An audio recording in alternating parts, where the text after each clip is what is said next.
you fix it.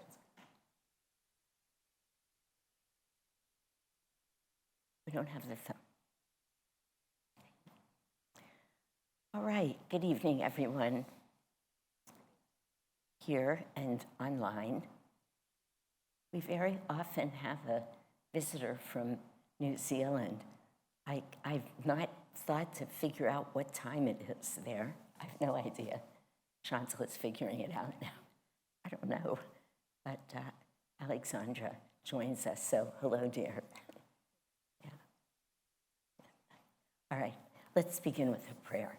Heavenly Father, Divine Mother, friend, beloved God, Jesus Christ, Babaji Krishna, Lahiri Mahashaya, Swami Sri Yukteswar, our beloved Guru Deva, Paramhansa Yogananda Ji,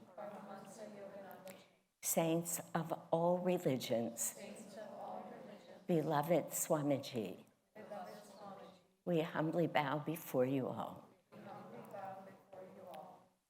Great Masters, dear Swamiji, guide us in our study of all of the true meanings of prosperity, drawing us inward to your divine presence, the only place where we will find all that would have us feel prosperous and rich. Help us to deepen our faith by ever increasing our love of thee, and feeling as we do that all that we need for our soul's freedom is ours. Om Shanti. Amen.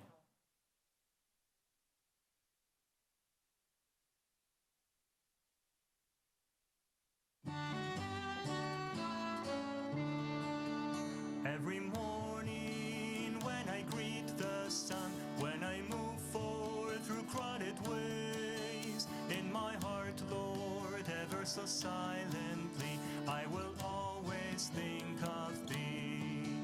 In my heart, Lord, ever so silently, I will always think of thee.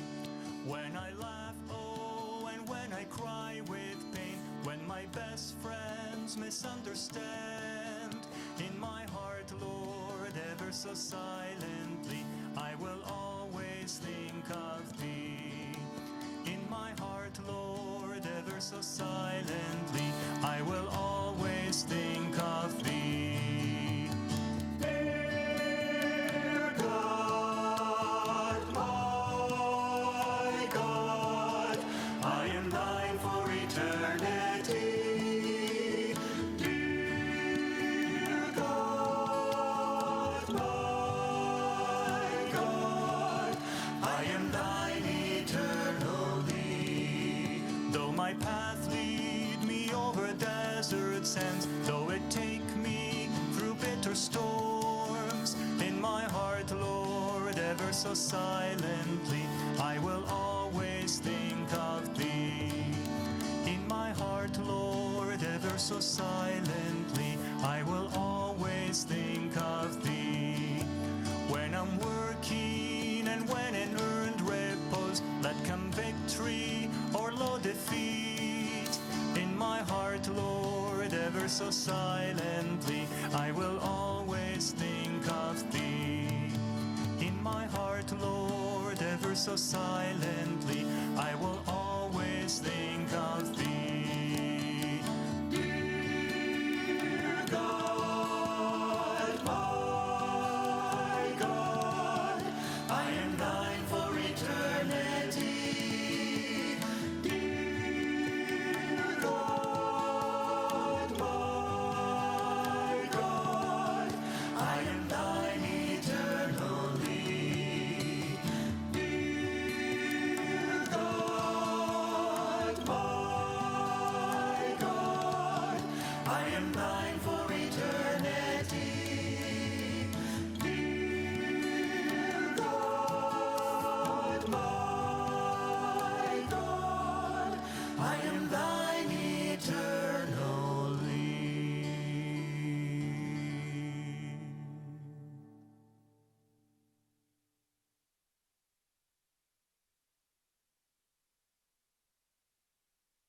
Let's meditate together for just a few minutes.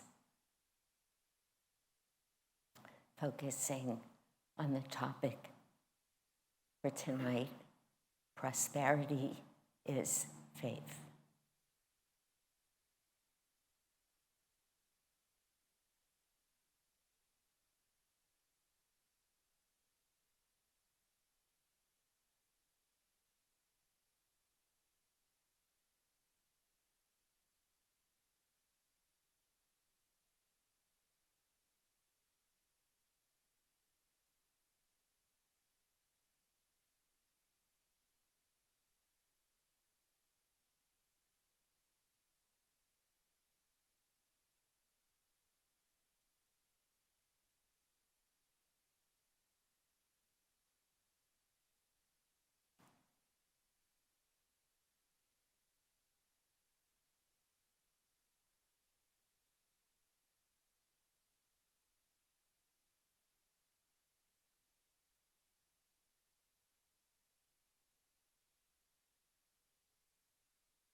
Om Shanti, Shanti, Amen.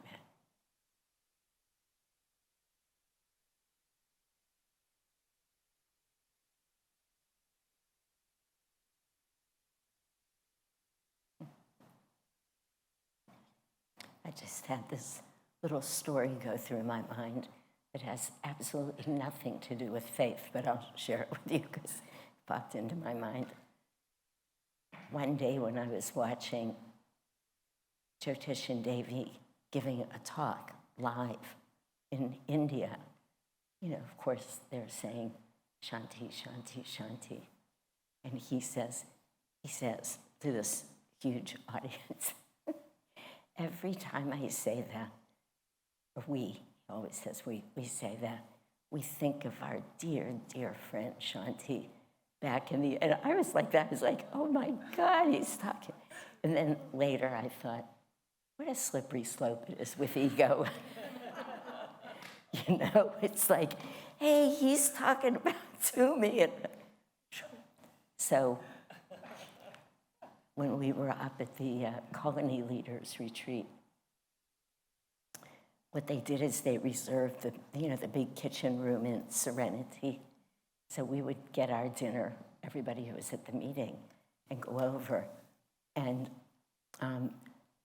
there were like 3 tables of people, and it would be very unusual for me to walk up and join them at their table. I just don't. I just usually wait to be invited. But just that night, I thought, why not? Everybody's just sitting where they want. So I went and I sat. He was sitting sort of at the head of the table right around from him. And he was like, oh, Shanti, like that. I was so happy. And then Padma says, you can't sit there. We're saving places for Morley and for Riemann. So I just picked my plate back up. And he said, but don't go away, just go move down a couple of seats. But because other people were at the other end of the table, I moved all the way down. And then later, or the next, I think it was later, I said to him, Jyotish, I just love that you're always watching out for me because I always feel that. He's always, nothing like that could ever happen. It really bothered him that he thought. But then I thought about it for a little while, and I had to go back over to him and say, but I know, you're always watching out for everyone. which is really true. I'm sure everybody has that feeling with him, everybody. And, which is wonderful. I love that he can do that everybody feels just that. Not special, nobody's special. It's like what Swamiji said to Devi, when Devi really wanted Swamiji to notice her one day and comment on something she did, whatever. And he just looked at her. She didn't ask, but of course he knew. And he looked at her, he said, Devi, nobody's special to me. I'm not even special to me. So I just had to giggle because it is such a slippery slope with wanting to be seen, wanting to be noticed, wanting to be special. I mean, in all those ways.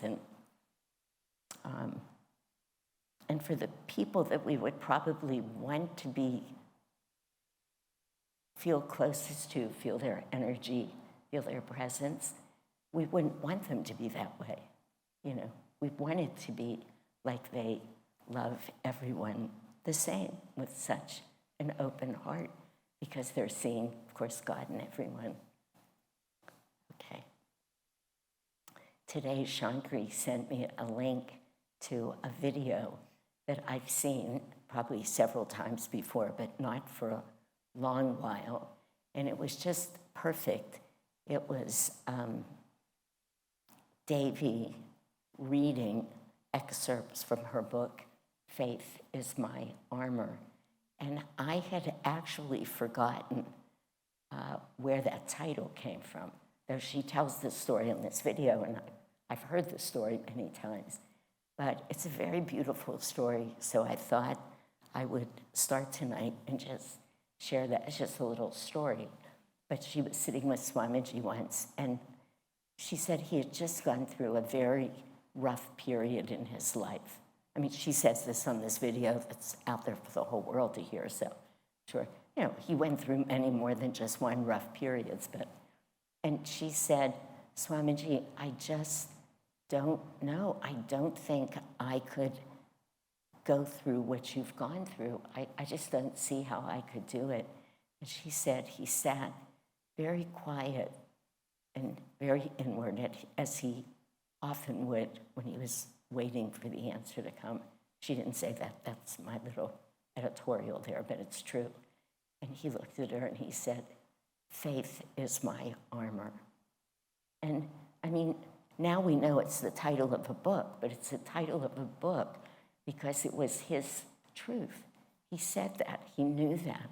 Faith is my armor. And it was so profound to me that there he was saying, none of us could go through so much of what we need to go through in life if we don't have faith.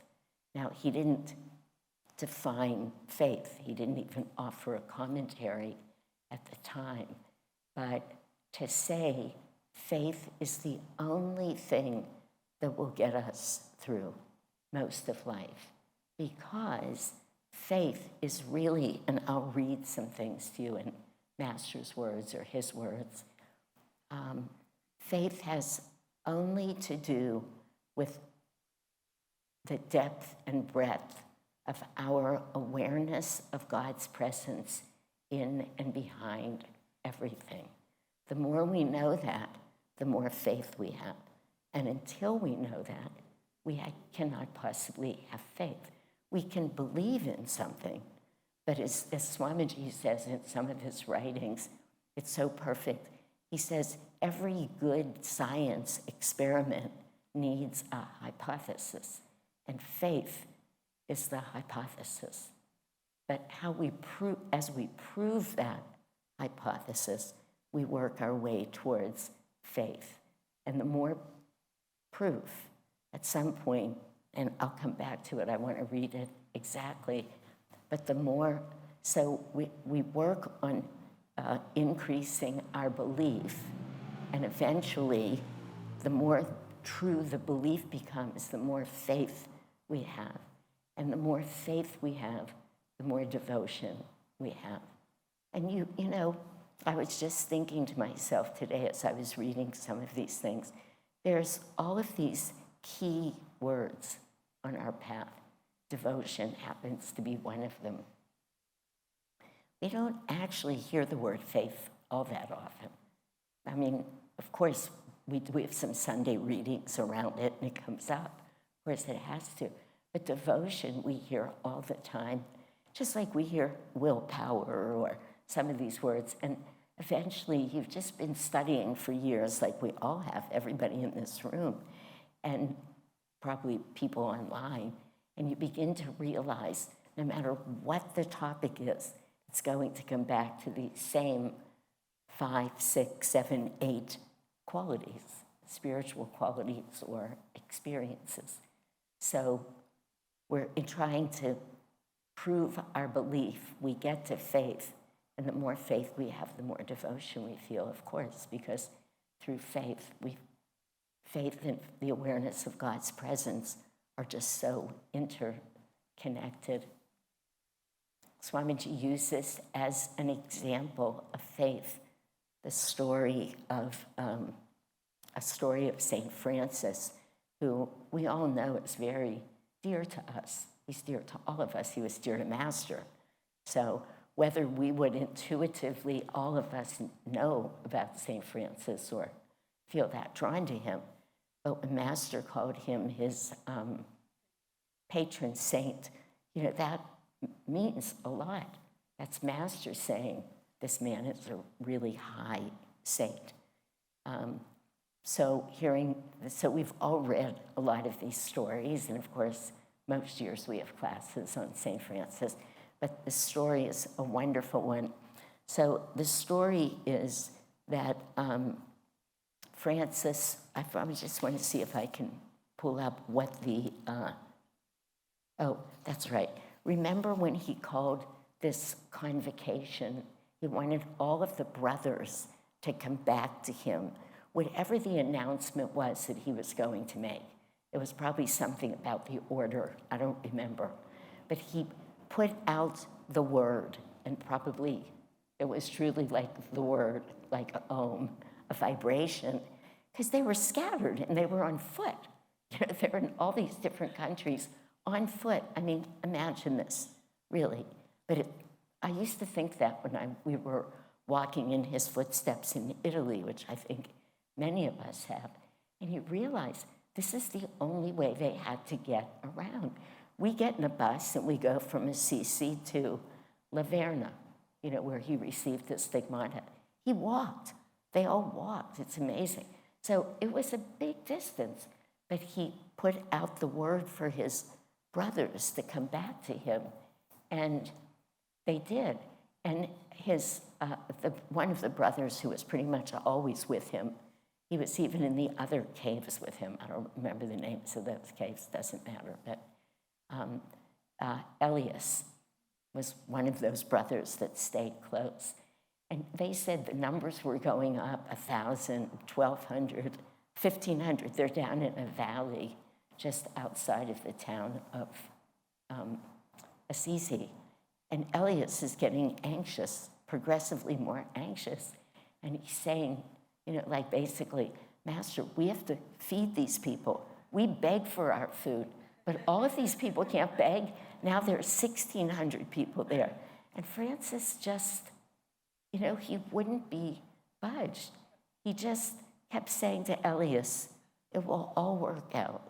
It will all work out. That deep, abiding faith that he couldn't be thrown off of it. And then when the number reached, I think it was 1,600 or 1,700, all of a sudden over the hill, the townspeople started coming, all of them pushing carts, huge carts of food, and the entire town fed all of these people. There was no plan. I mean, nothing. It would be like us saying, let us have a fundraising dinner. It's very important. Swamiji says very clearly, make sure that you're resting on your faith to the degree to which you have it. Like we wouldn't have a fundraising dinner without planning for dinner because our faith is probably not that clear that we could just sit here and dinner would appear for 100 people. Right? I It's funny, isn't it? I mean, go imagine. But Francis knew. It was such an extraordinary act of faith. I always remind myself of these stories. These stories happened after people could write things down. I mean, we're not trying to interpret hieroglyphics or something, or little drawings on the wall and trying to figure out what they meant. These are words. I mean, English words, or Italian, or Latin, whatever they were writing in. But so these stories are real, and they're really remarkable about what it means to have that kind of faith. And while I could say, honestly, I feel like I have a lot of faith in God, but not like that. Not like that. Not that God wants us to believe that he would deliver a dinner for a fundraising event. This was different. But no, my faith is not where his is. But reading these stories, plugging into these saints, we just keep feeling like we expand into those truths. I forgot to read the secret. So I'm going to stop and just read it. I know I sent it out today, but the secret of prosperity is faith in yourself, in others, in life's abundance. And I love how Swamiji worded that, because he doesn't mention God in that. And remember, that's all there is. It's not, he doesn't expound on it. I mean, we're expounding on it, but he didn't. So what's implicit in here is that God is behind everything. He's within us. He's within others. Everything that's abundant in life comes from the divine. He doesn't say it, but just what it means to start practicing, deepening our faith. Because I don't know about anybody else, but I don't use that word that much. I don't think of it that way. I think about attunement. I think about the words that we use, devotion, attunement. And in a way, as I was saying, they're all interconnected. And I know I have faith in God. I know that. And sometimes in a little debate with my husband or a friend or whoever, I'll talk about faith. But I don't use that word all the time. So I loved that this was this secret. And Swamiji says, having true faith, St. Francis was able to call upon God's abundance. But Brother Elias, filled with doubts, would not have been able to draw that divine response. So it's really interesting to see, to whatever degree we doubt, even though I would bet in all of us in this room, we would never say that we doubt God's presence. We would never say that we doubt God's ability to do anything. You remember the story I've told so much about when I really wanted to move in the community and I needed $5,000. And I was so mad at God I didn't come to church that Sunday. I sat in a little temple. It was still in 10, whatever that is, 2 or 1. Now it's 108, but it used to be at the other end. You weren't here, but so they must start at 101 or 102, whichever is on the inside. The last one on the 12?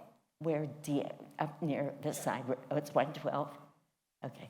Well, then 112. That's where our temple was. Yes. Right, yeah. And so I just sat in there for hours. I sat in there literally yelling at God. You want me to move? I keep being told I'm supposed to move. And I'm like this, okay, you do all these miracles. It was like that. I literally, show me a miracle.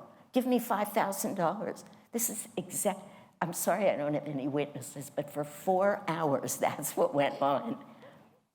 This is a true story. Go believe this. I come out and I decide to check my mail because I never check my mail more than once a week. Sometimes 10 days will go by. But it was a Sunday. I went and got my key. I opened my mailbox, and there's a check for $5,000 from my friends in Boston. Now, nobody gives me money, really.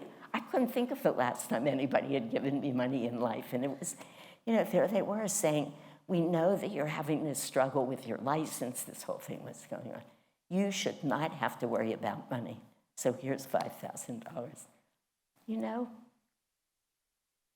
Even though I had no faith, but I was taunting him. Where's all the miracles? I was going just like this. Okay, Shanti, okay, here. Gave me $5,000. You gotta love it.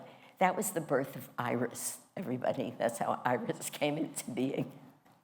That wasn't the first miracle he had to perform. He had to get Cindy and Andre out of there. Was anybody here for Cindy and Andre? The ballet people. They lived there. They actually had bought into it. They owned that. I mean, he had to sort of move heaven and earth to get me into Iris, but it was supposed to be ours. And so he did it. I mean, it was just, that deepened your faith, It just does. Even if we need to fight with him, even if it's with doubt, but you're still with him.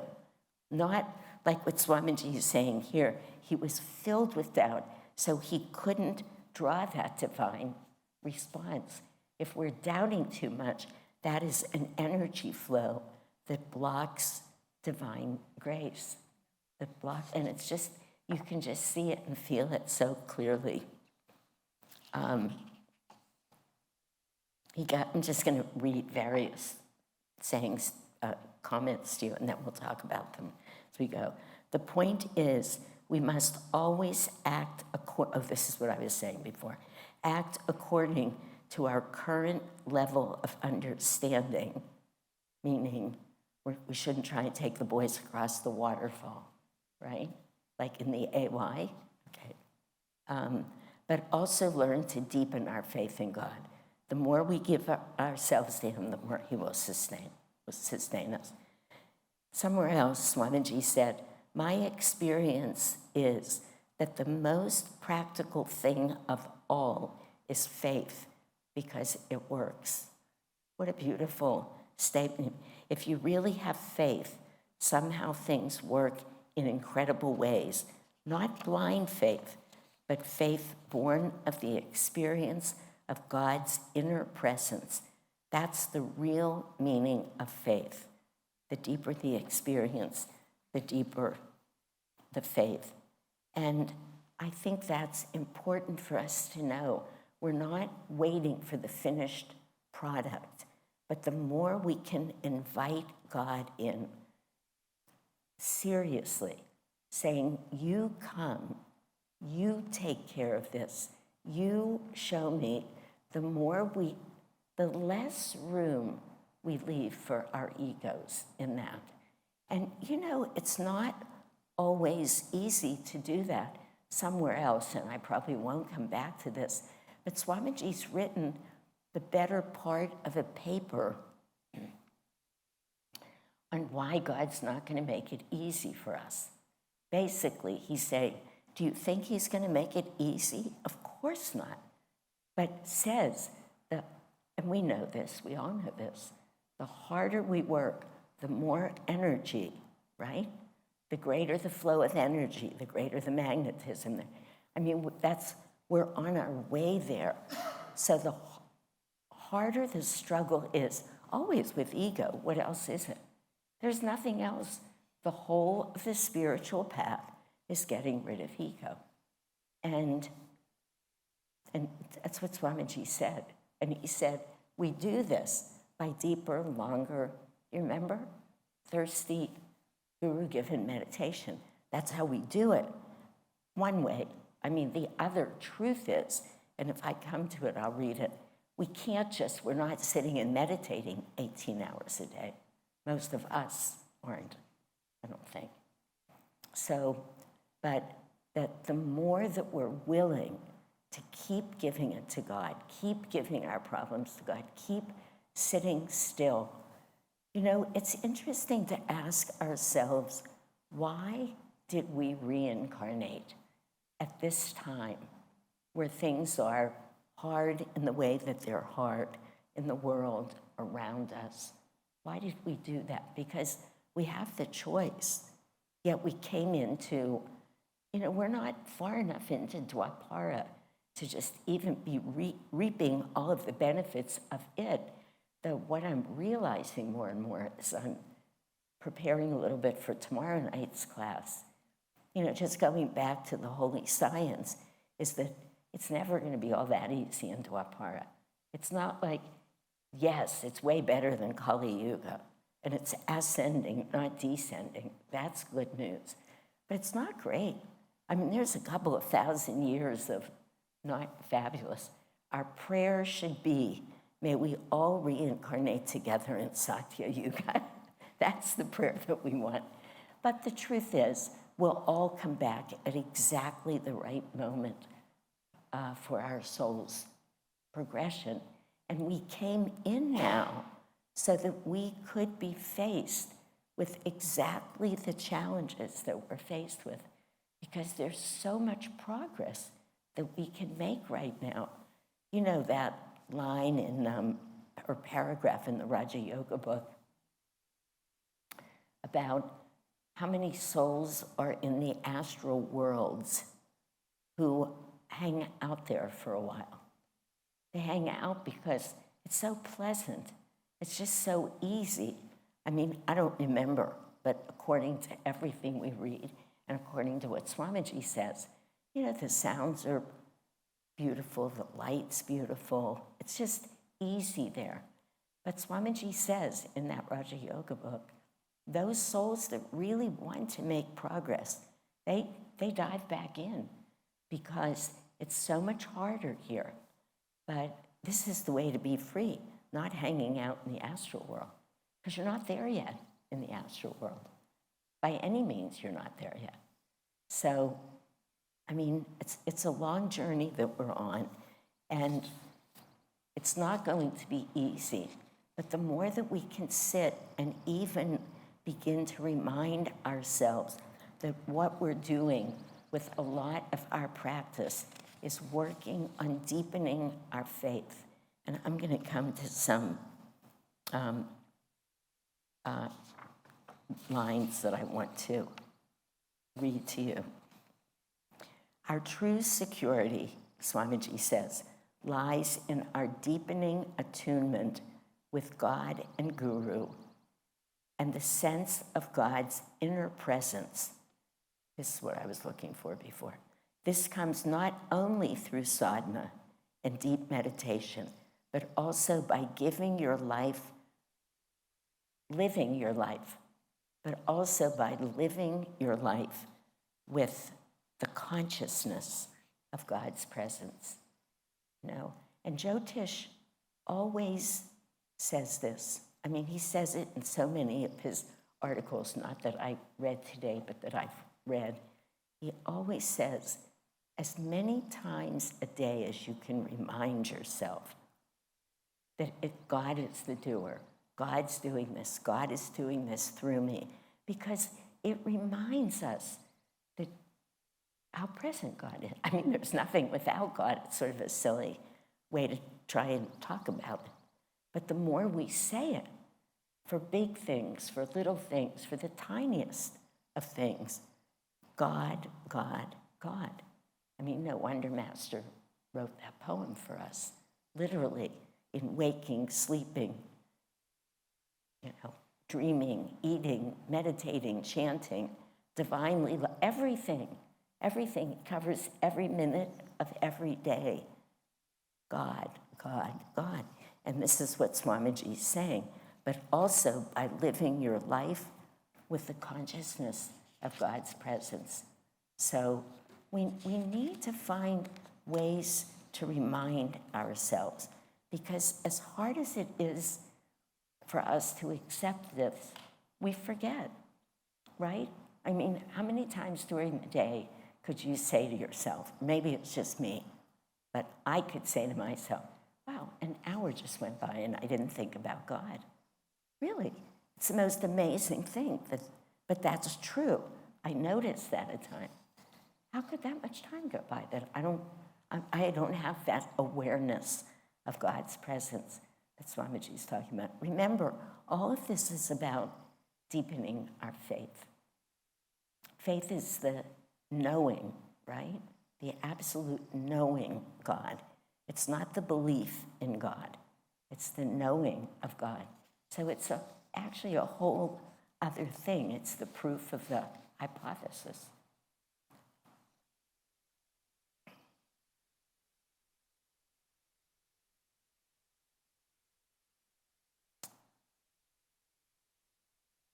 Here's something from Patanjali. Patanjali says, for the others, he prefaces this, it doesn't matter. He means for those who are making the sublime effort, the highest state is attained through faith. This is now Patanjali. Based on experience, he says, strength of will, mindfulness, which means retaining constantly the awareness of God's presence. You know, I'll start from the beginning with that again. Patanjali doesn't give you any room. He's just like, here's the straight scoop. It's not like, oh, and for those of you who can't quite do this, he's not nearly as gentle as Krishna is. Krishna is constantly saying this, that, and then the equivalent of, and if in this thy faint heart fails, just bring me your failures. But he says it so lovingly. Now, we know that's true. You will never read that in any stanza of Patanjali. Just doesn't. He just says, here's the bar, guys. If you're looking for God, this is what it is. And it's very powerful. I was just telling Lakshmi that I'd like to teach a class or lead a series. I think it would be a long series on Patanjali because maybe in a way I feel ready. It's like, okay, bring it on. It's sort of like, where's the bar? Show me. I'm going for it. But I mean it. Listen to just what he's saying here. The highest state is attained through faith, which is based on experience through faith, strength of will, mindfulness. Mindfulness means retaining constantly the awareness of God's presence, conditioned oneness, which is sabhikalpa samadhi, and discrimination. Because you know, the other shloka in the Gita, which I will never be able to remember, but I don't need to, the final line, he's talking about that rapid, horrible descent from here to, you know, I wasn't at Sunday service this week. Was this the week where that was read? It just dawned on me that the topic was how devotees fall. So it would be. I have been looking. Of your spiritual life. Yeah, well, and this is, and it's annihilation of discrimination, I think is the final line in there, isn't it? Not in our reading. In our reading, it's discrimination goes, and then the thought of self goes, self, and then the annihilation. Okay. So I might be thinking of something else, but it's okay. The truth is that the loss of discrimination is horrible. You know, I mean, and it's funny, for a couple of weeks and I even wrote to Sai Ganesh and said, can you find that for me? Because I've been looking for it for some reason. Just now. He read that in the... I did the reading. So Oh, you did the reading, so you know what our interpretation of it is. Okay, then it's just a different, so it's that whole series of about 8 things, right? Yeah, okay. It's brutal. I mean, we could bring you. Do you want the book? No, I don't need it right now. It just triggered that because what Patanjali is saying here is the final thing that you need, which would make sense because it would be the first thing to go, is discrimination. Makes sense what you're saying, but it's at the top of the rung. In that same reading, but the expanded reading, either in Rays of the Same Light or what's the other big fat book that we... Promise of Immortality. Whoa, look at that. Promise of Immortality. Swamiji reverses it, and he says if you start... And it's so, I can always feel like I can breathe again when I read that because you've just like you're splattered, you know? And it's so funny. I just looked up because we're doing service in, not Concord, I forget the name, Clayton next week. And I thought, oh, I should look and see what the reading is. And it's How Devotees Rise. So in an instant right now, it went through my mind, wait a minute, this must have been How Devotees Fall, and that must have been the reading that I have been searching for. Good. Helps me feel like my mind is still in order. That was quite a series of things. Anyway, so Patanjali says this, and then Swamiji's commentary, as he reads, his commentary on Patanjali. He says, for those who do attain the goal, and so he's telling us what did Patanjali mean by that. True yoga union may be attained not only by the practice of yoga techniques, but also through right application. Patanjali lists these forms of right application, period. Faith, the first on the list, means far more than belief, which is traditionally the criterion of a true Christian, which is actually true. I hadn't thought about that in that way until I read it today, because it's like, do you believe? If you believe, down on your knees, that story that Master tells, are you a sinner? But, that kind of, really, do you believe? And Swamiji's saying it's the criterion of a true Christian, but he goes on to talk about that. Belief on the spiritual path is important, for without it, one will not even follow the path, which is right. Faith, however, depends on results. This is where Swamiji says what I was paraphrasing before. The greater the results, the greater the faith. As success in any scientific effort demands also devotion to the goal, so the greater the faith, the greater also the devotion, in this case, to the goal of oneness with God.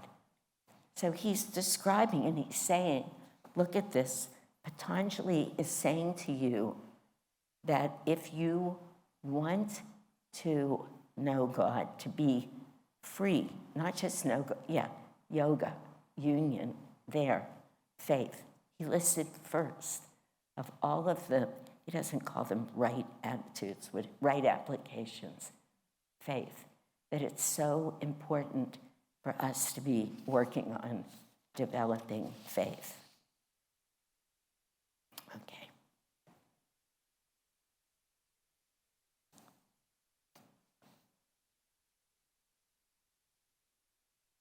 He goes on to talk about how lack of faith is a big cause of what creates anxiety. And if you think of it, it makes perfect sense. If you don't have faith in something, how could you not be anxious? Because what's your anchor? I mean, what would you be holding on to? Again, we know these things, but somehow there's a little bit of a deeper dive here for the understanding of exactly why. He says, just like Brother Elias, and he says, we're always saying, okay, God, you've been here until now, or you were there with me then, but will you do it again? Will you be here again? I mean, that constant questioning and wonder. And whatever it is, you can extrapolate out in your life till you find our limits, because it's that limit. I'm trying to think of a what are they called? I always want to call them a cartoon that I just saw. No, it's not going to come, so I'll let it go for right now. So then he talks about St. Francis being above that kind of doubt or anxiety, as was Yogananda and others. And he gives these beautiful examples that we've all read, but I love them. In the early days of Mount Washington, a visitor once inquired of me superciliously, this is Master speaking, what are the assets of this organization? None, I replied unhesitatingly, only God. I mean, it's powerful that that was his response. He could have had so many answers to that. So many answers. Never mind, I won't embarrass myself. A thing just floated through about a time where I didn't answer in anywhere near that way.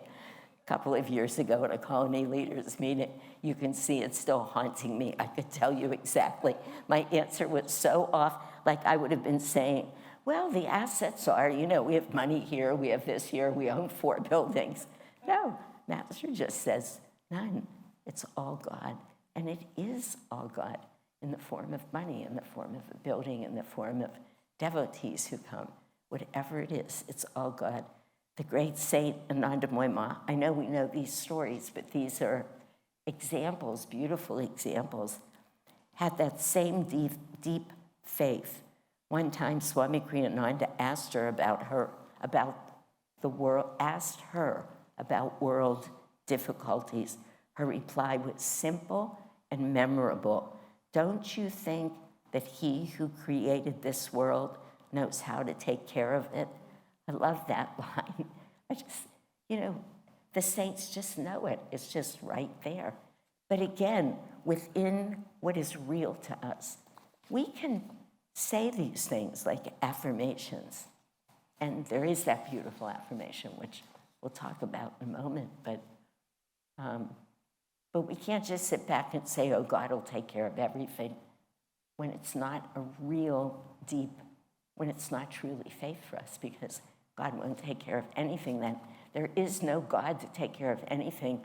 It's our awareness of God's presence within that takes care of things. So to the degree that we know that, we can manifest it. And then to the degree that we don't, it won't, no matter how much we want to affirm.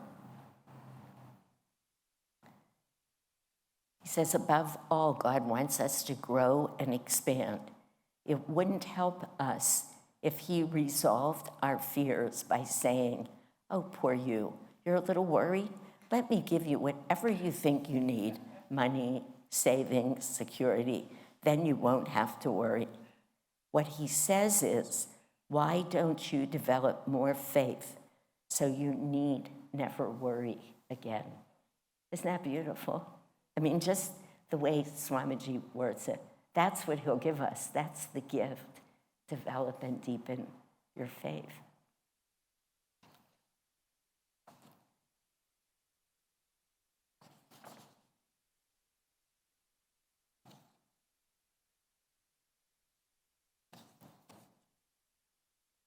Swamiji said, this faith thing, it's so subtle because so many times I hear, and I'll bet we all hear, people say, I'll just let God take care of it.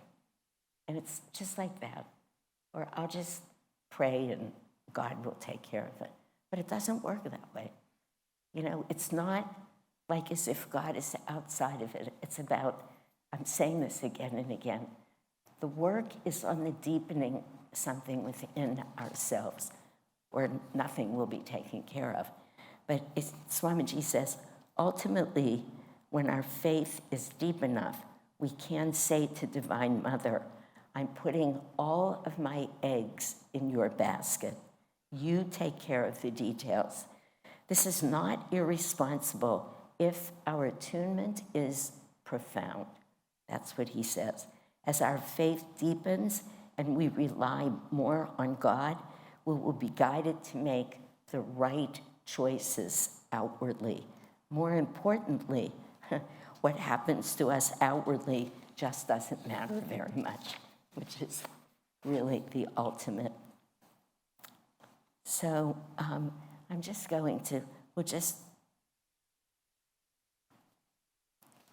let's just think about this affirmation. There's just another couple of little things here, and then we can talk for as long as anybody has anything to say about this. But I think you know, we've used to make these affirmation cards. There's still one of them back on the soundboard. I don't remember which one it is. But we made them with flowers in the back, and then we would, what's that called? Putting plastic on top of them. Laminate them and give them out as gifts at dinners. And people would take them home and put them on their altar. They're actually great. Do you have one? Yeah, they're great gifts. I mean, I have a couple at home too, a couple that I've kept. But my favorite one, which stayed on my refrigerator for the longest time until I gave it to somebody. And after listening to me say this for about 3 years, James had a little button made up for me to put back on my refrigerator because I missed it so much, I always talked about it. He just finally moved ahead and had it made for me. But this affirmation, oh no, this isn't the one. That one was about energy. Forgive me, he had the energy. These are my two favorite affirmations, though. We won't do energy tonight. But this faith affirmation, I go forth in perfect faith in the power of the omnipresent good to bring me what I need when I need it. It's so profound. It just can define all of our life. If we can hold on to that, no matter what is being delivered to us, I go forth in perfect faith in the power of the omnipresent good to bring me what I need when I need it. Now, doesn't this relate to, let me go through the story in my mind. Oh yeah, this is Bharat's beautiful story that he told so many years ago. Again, I know you've all heard this, but for the sake of this discussion, also for the sake of these recordings, which are going to far outlast me, I'm going to tell this story again. That Bharat told this story decades ago at Ananda. I heard it literally. He said, imagine that there's something in your life, anything, that you feel is unfair or it doesn't belong to you or you hate that you're having to deal with it. He said, then imagine that you see in the distance your image of Divine Mother, whatever that would be. And he says, and it's true for many people, it's a gorgeous female figure, often with long blonde hair, in either blue or purple robes with a lot of gold. He says this when he originally told. And you see her in a distance, and you know it's Divine Mother. And she's carrying something. And she's walking towards you very slowly. And as she and you, of course, are mesmerized. You're drawn magnetically to Divine Mother. And as she gets closer, you realize that she's carrying a platter that's made out of solid gold. And she's coming towards you with all the love in the world. Like, this belongs to you. And you're waiting. And when she gets close enough, you see that on that platter is the very thing you thought you didn't want, that you were sure didn't belong to you, wasn't yours. You know, whatever it was, I don't deserve this criticism, I don't deserve that, this person's in my life, they're treated. Whatever it is, you see God bringing it to you. I go forth in perfect faith in the power of the omnipresent good to bring me what I need when I need it. That's everything. Everything. That's not like sometimes it'll work that way for you. That is the truth about our divine presence here. We always get exactly what we need, and knowing that is faith. It's perfect faith. It was a beautiful, beautiful story that he told. I think he drew it out longer than I did, so that you were just like, like this on the edge of your seat for God to come to you. And there's the thing you didn't want, being fired from a job, or, I mean, it can just get as horrible as you want it to get. But it doesn't matter how horrible it is. This is what is so hard to reckon with, is that I go forth in perfect faith in the power of the omnipresent good to bring me what I need when I need it. When we don't know that, whenever we don't know it, we suffer. We feel hurt, we're anxious, we're in pain, we're just struggling with the whole world. And when we know it, our hearts are open and we feel strong, we feel courageous, we feel calm. Oh, okay, now this is what it is. Now this is what it is. And it never fails. It can't fail. It's an interesting thing. It just can't fail. So Swamiji says, finally, or Jyotish, I don't know. So love God and work on deepening your attunement. Everything you are seeking flows from that attunement and the deep faith that it brings. Love God. Work on deepening your attunement. Everything you're seeking will flow from that. So, it's pretty amazing how sometimes you can spend the better part of an hour just saying things you already know, you think, and then all of a sudden, wow, deeper and deeper. That's the joy of the spiritual path. Huh? Yeah. Okay, so James or Lakshmi? Yes. Calling James or Lakshmi. We need a microphone. Shankari. You just, who wants to say? I always laugh at everybody not holding the microphone right. Okay.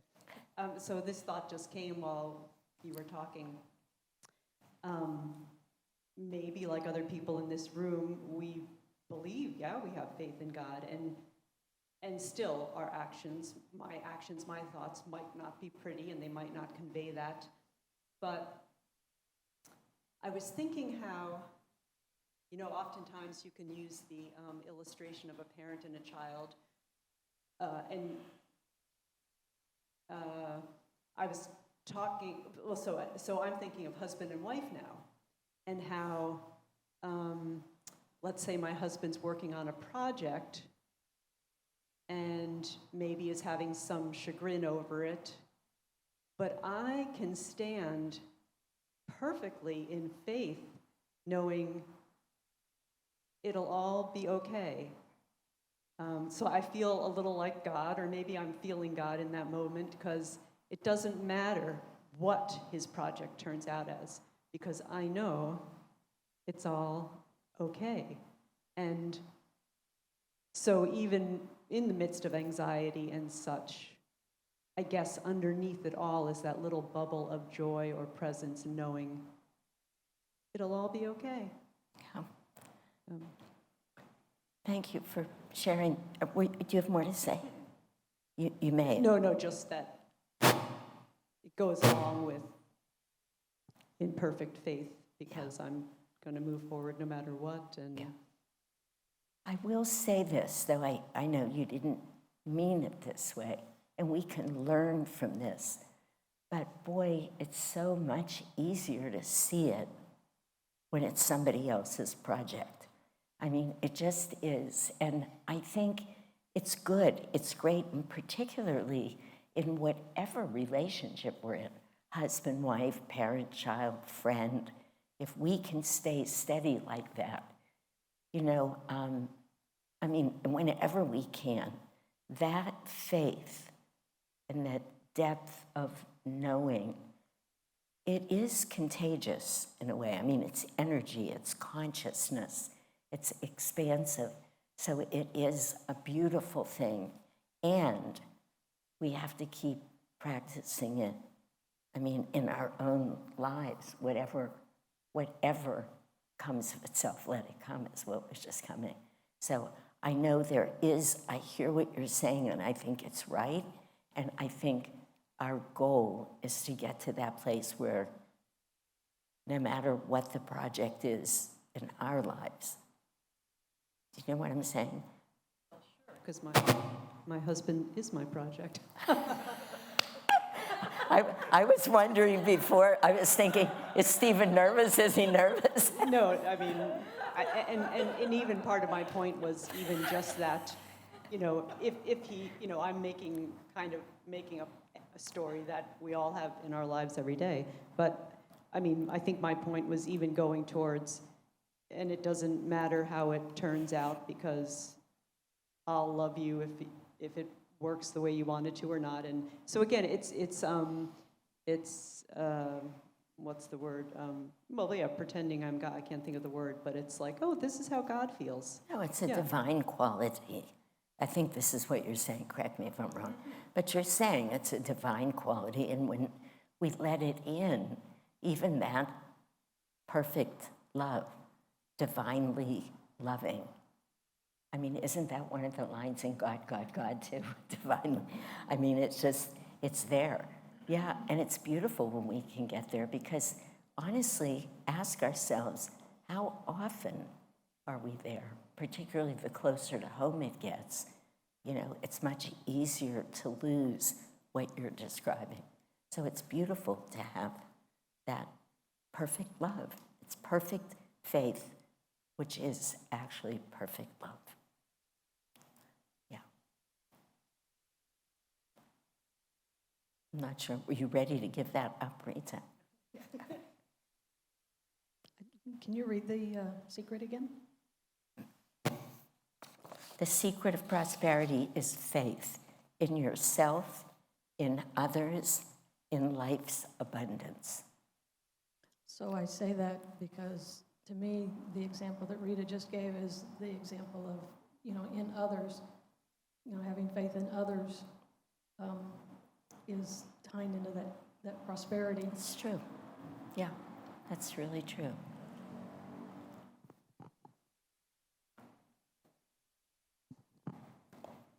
The rebuttal.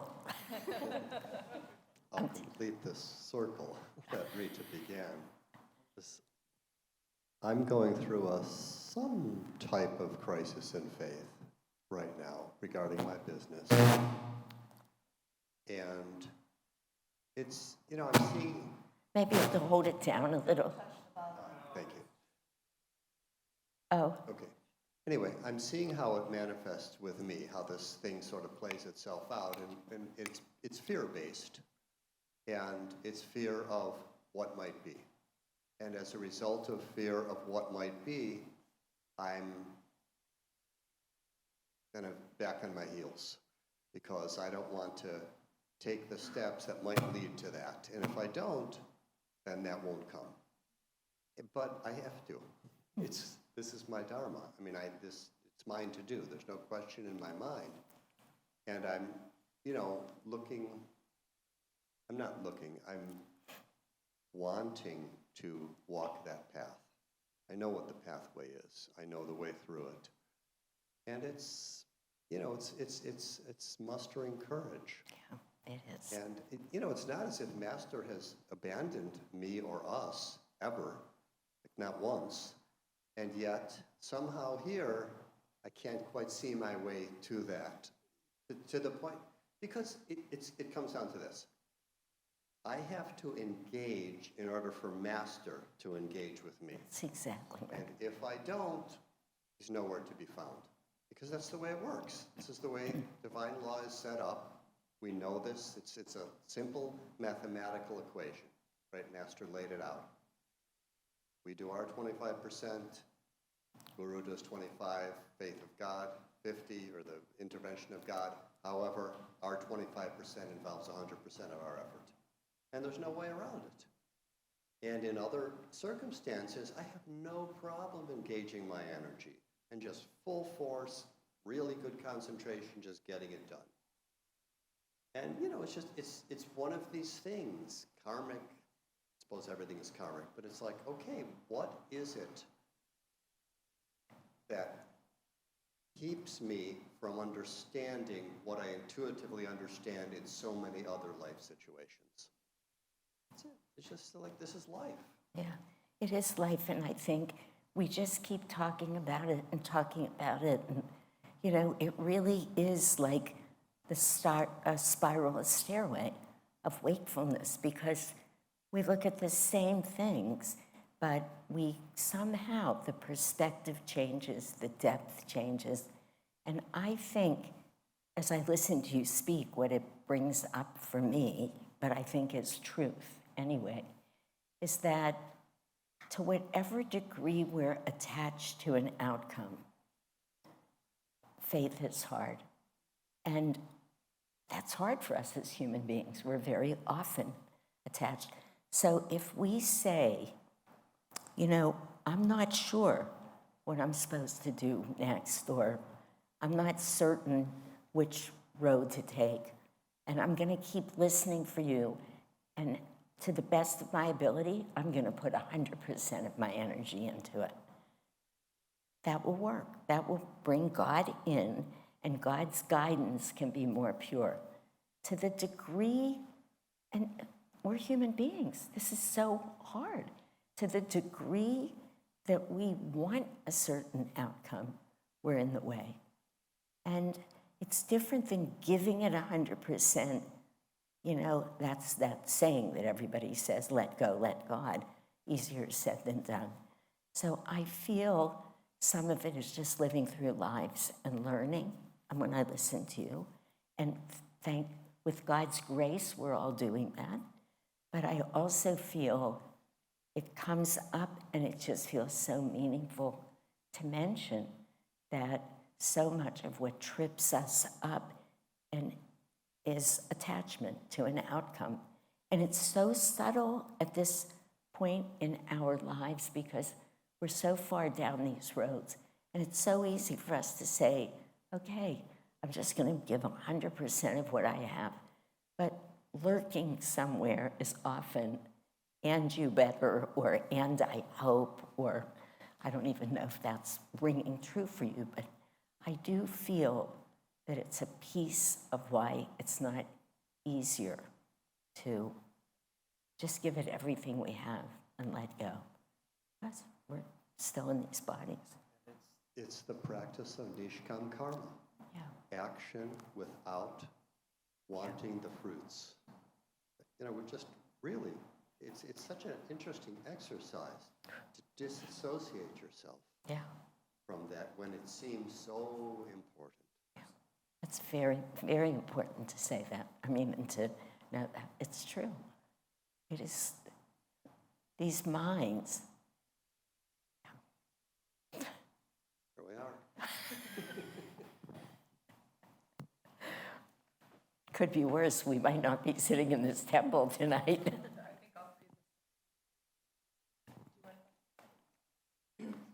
I really appreciate that, Stephen. I was just thinking that so relating, Shanti. I mean, I just so appreciate you retelling these stories, and they are so strengthening. And at the same time, just having just walked through to a certain milestone. I've just gotten to a milestone, but it has been an arduous path.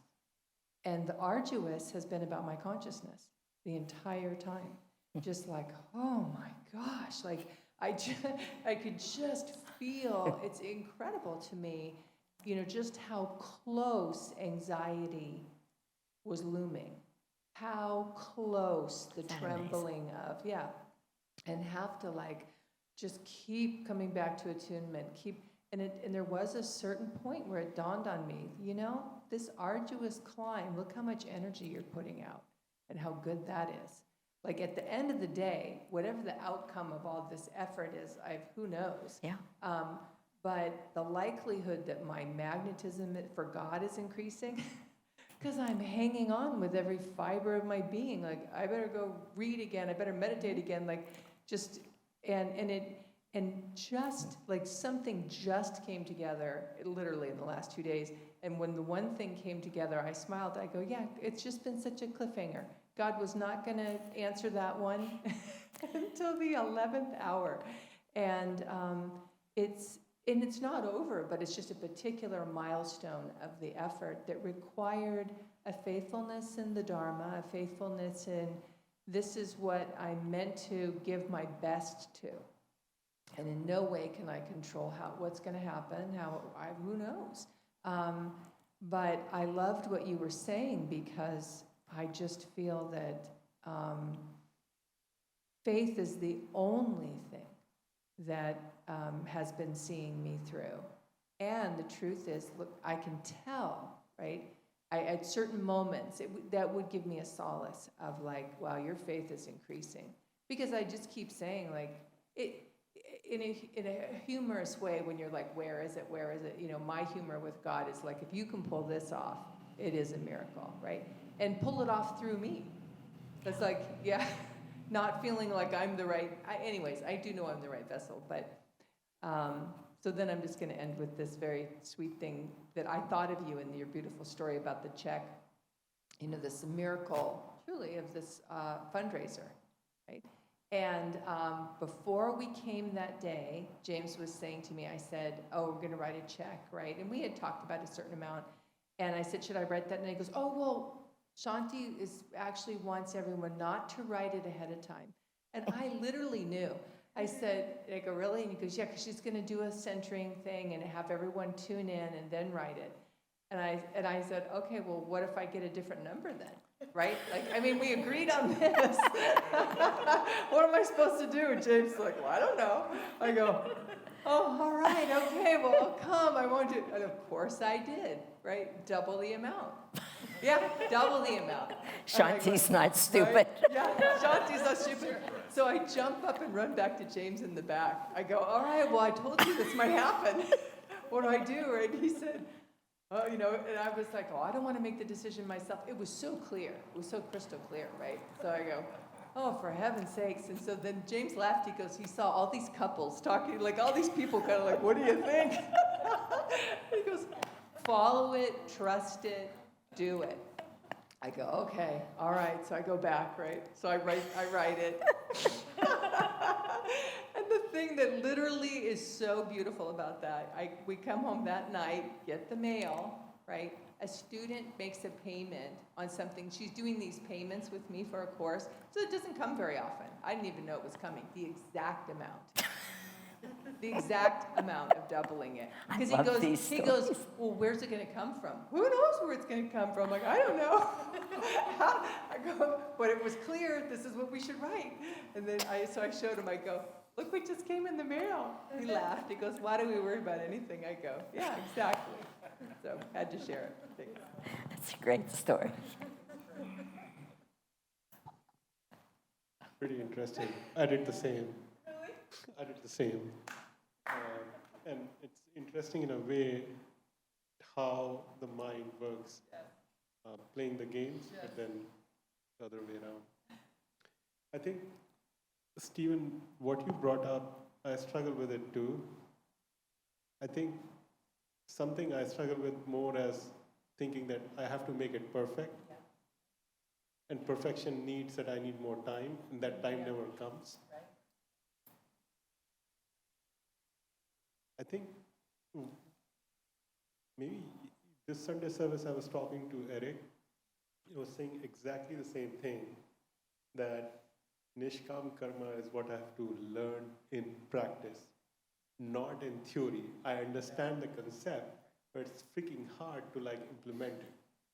It's like every time you go, you either attach yourself to the outcome or you figure out you are the vessel, you have to make it perfect. And both the things paralyze you. You know the way, I know the way, I know what things needs to get done, but I don't take action. I drag my feet and I move in circles. That's spiral staircase. But this is what we have come here to incarnate as, learn our lessons, and then when time's up, we'll probably go. Right? You're not alone. That's all I wanted to say.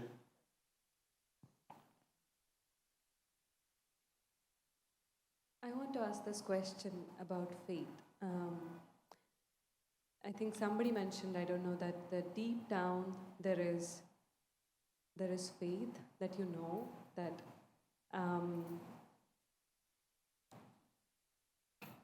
about anything, whatever is happening, your next step or your belief in something, there is that deep faith underneath, but then there is all these layers of satanic voices that I think Vivekadevi was mentioning, that it's looming just around it.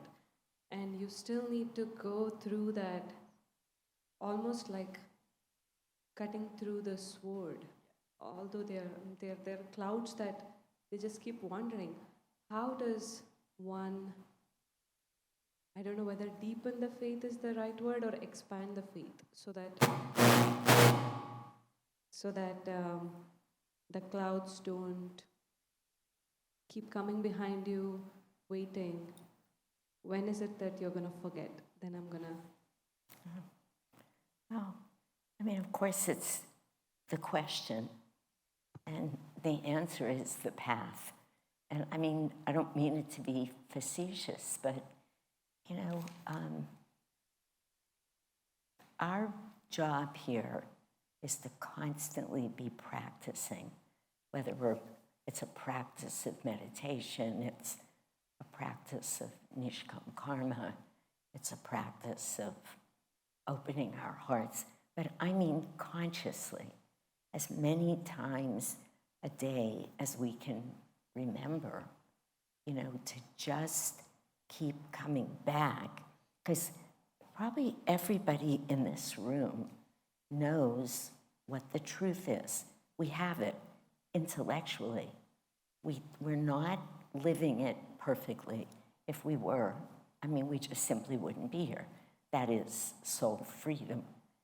But I think, honestly, it's just what the practices are.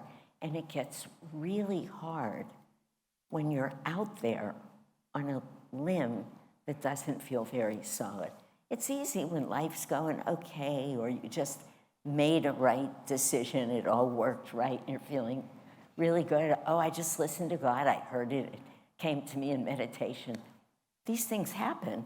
I don't want to be too facetious, but it's easy then. But it's really hard when confusion sets in. It's really hard when our human heart is pulling us in some other direction, in the direction of anger, of judgment, of greed, of denial. But still, we have these teachings, all of us. I mean, we wouldn't be here otherwise. And the teachings keep saying, come on, come on. You know, you can kick and scream and yell as much as you want. But in the end, are you going to stay mad at that person today, Shanti?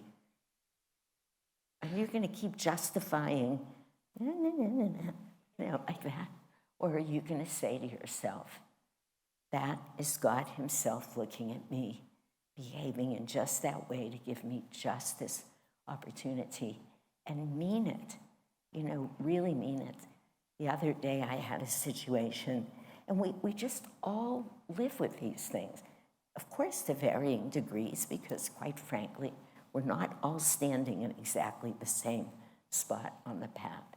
And we do make progress. So that's the truth. That happens. You know, I mean, I could say for sure Jyotish is still on this path, but he has a lot more of this worked out than I do. But it's the same path. I might even catch up to him in this life. Who knows? He tells me not to give up on it. But, you know,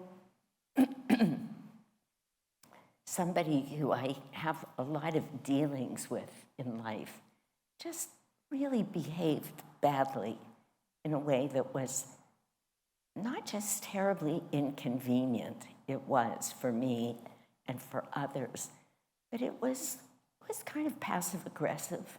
I mean, not kind of. I was saying, I'm not sure I've ever seen somebody be more passive-aggressive.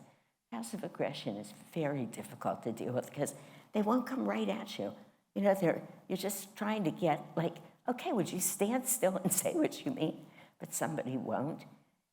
3 times in the same day, I got back to that place of, Shanti, let it go. It's not about you. It looks like it because it's coming. You feel it's not about you. It's genuinely where they are. The only thing that's about you is how much you care and why. Let it go. Then I would get peaceful, and I mean peaceful as in a divine quality of peaceful.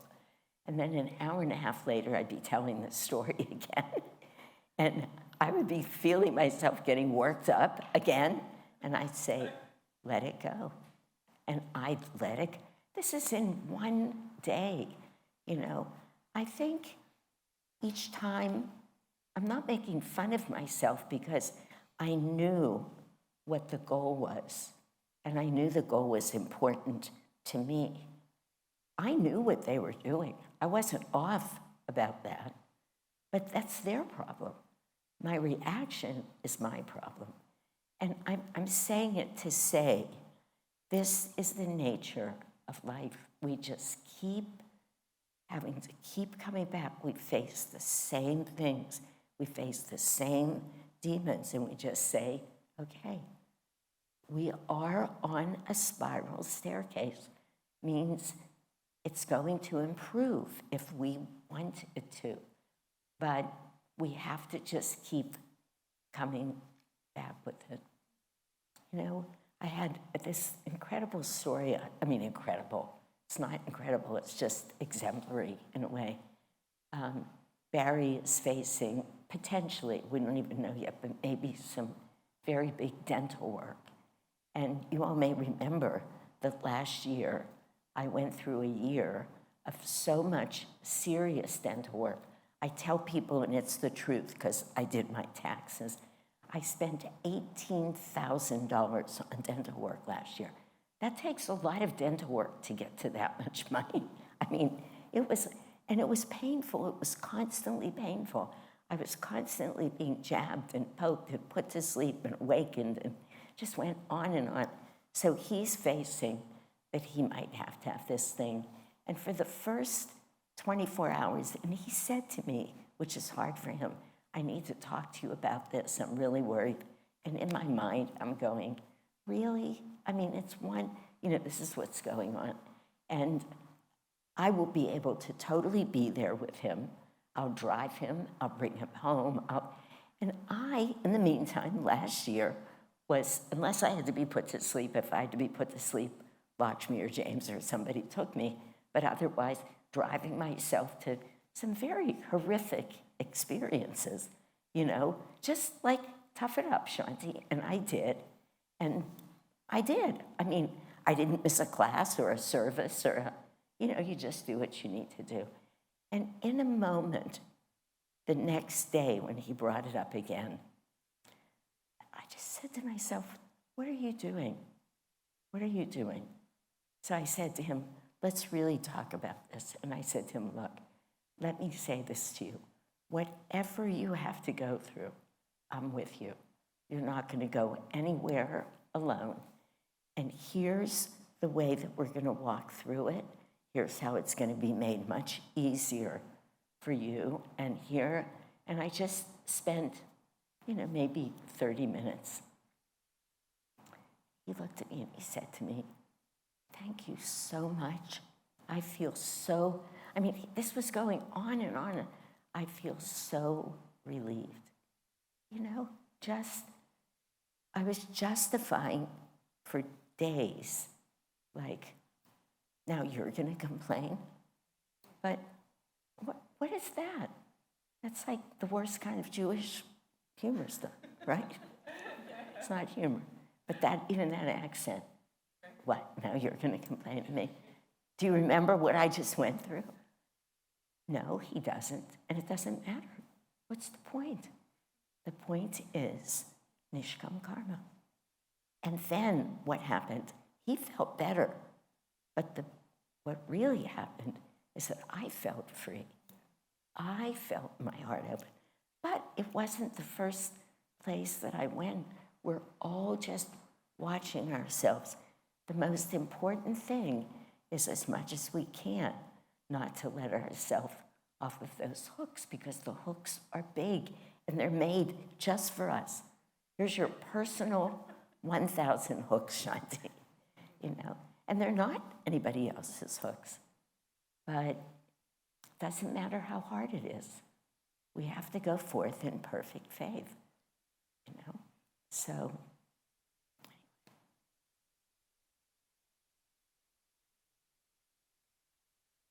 Lakshmi, come.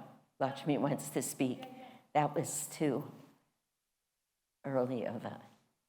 I just wanted to share, this has been going through my head throughout the class because Kushama actually starts every faculty meeting at the high school with this affirmation, but she pairs it with a second affirmation of Masters.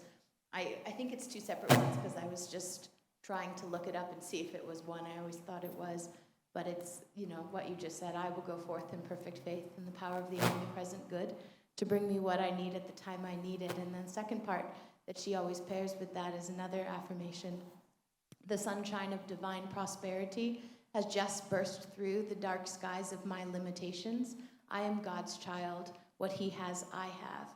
And I think it just speaks so beautifully to what everyone has been sharing and how you just ended and closed it. I'm sorry I'm speaking now because your closure was just so perfect. But just that concept of those dark skies of limitations and what that means, and how faith is really the trust in God that if we act rightly, if we act in Dharma, if we act in ways that are expansive to the soul, even though the ego is holding on and trying to justify something different, that is a true act of faith, whether it's tiny or huge, or writing a check for double the money and saying it doesn't matter, we'll find where it comes from, or saying I choose compassion. It's just, it's really beautiful. So I've always loved that second That's beautiful. affirmation. I do too, yeah. The elementary also does the same. They're great affirmations. All right, friends. Thank you, Lakshmi. That was really beautiful. Yeah, okay.